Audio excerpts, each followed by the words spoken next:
ကျဒီလိုကန်ရဒီလိုကန်ရအဲဒီလိုကန်ပြီးတော့မျက်နှာလေးပဲလှက်ကောင်းရိုတဲ့ကိုရောဆိုပြီးတော့တဘာဝတန်တန်ရောက်ဆောင်းတဲ့ကြီးရောက်မှာတောင်းပြီးလာလောက်ကြတာအမကြီးရဲ့ကျမ်းမာကြီးတောင်းမှာလို့ပါယောဂဝေဒနာချင်းကြားရအောင်လို့အတွက်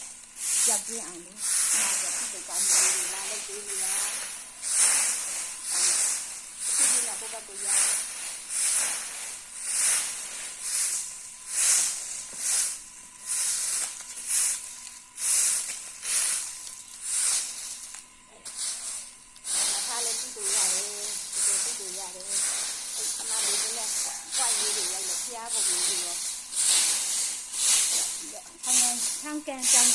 ချောင်းကန်ကြီးကြောင်းကြီးမပါဘူးကြီးမပါဘူးချောင်းကန်ကြောင်းဩချောင်းကန်ကြောင်းတောင်းမှာတန်းရှင်းနေတာဖေမီရောကျမ်းလာဒီကောင်းကြီးလာလို့ပါလားမတ်တင်ရှင်းနဲ့ဒီကမကကျမ်းမာရေးစိတ်နဲ့အနာနဲ့ကျမ်းမာရေးကောင်းပါဘူးဒီ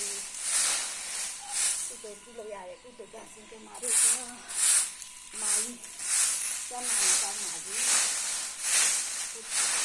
ယောဂဝိဒနာကိုကြပ်ပေးပါစီ။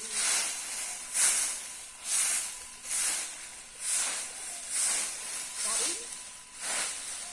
ဟိုက်အလဲနဲ့ရိုက်မောလာအောင်ဟောလာတဲ့မြောင်တဲ့ပြောင်းနေလား